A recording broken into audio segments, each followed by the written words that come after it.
पुण्यात्माओं,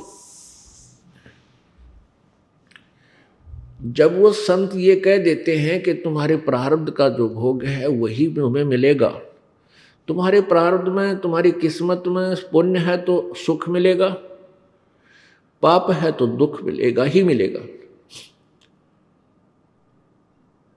इससे सिद्ध हो जाता है कि उस संत के पास कोई भक्ति मार्ग नहीं है, उसके पास वो दवाई औषधि नहीं है, उस परम शक्ति का उससे योग नहीं है जो हमारे प्रारब्ध के पाप को नाश कर सके।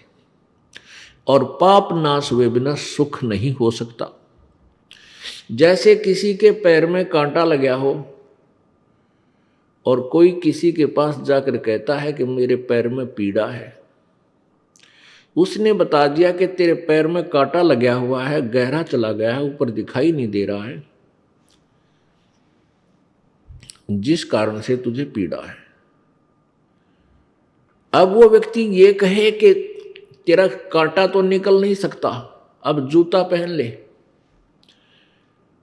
आने वाले आगे तुझे कांटा नहीं लगेगा, फिर से कांटा नहीं लगेगा, जूते पहनो।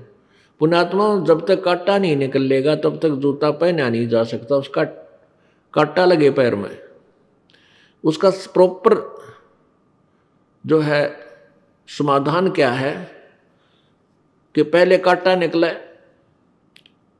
और फिर वो जूता दिया जाए कि आगे जूता मत निकालना, नहीं कांटा फिर लग जाएगा। फिर वो इस डर से जूता कभी नहीं निकालेगा कि कहीं फिर कांटा ना लग जाए, क्योंकि वो बहुत पीड़ित हो चुका है। ऐसी जो पुण्यात्माएं यहां दुखी होकर आती हैं इस सच्चे दरबार में, कबीर परमात्मा के दरबार में, ये परमेश्वर कबीर जी का हॉस्पिटल है। दास यहां उन्होंने एक वैद्य डॉक्टर बना रखे है, आत्मा का उपचार करने वाला। तो पहले आपके प्रारब्ध में जो दुख है वो कष्ट रूपी कांटे को निकाला जाएगा।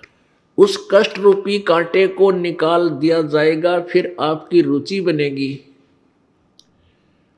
परमात्मा की साधना करने में, और फिर आपको ऐसा ज्ञान दिया जाएगा कि फिर पाप मत करना, नहीं तो ऐसा ही संकट तेरे ऊपर फिर आ जाएगा, फिर आप कभी पाप नहीं कर सकते, क्योंकि आप पाप के कष्ट से परिचित हो चुके हो।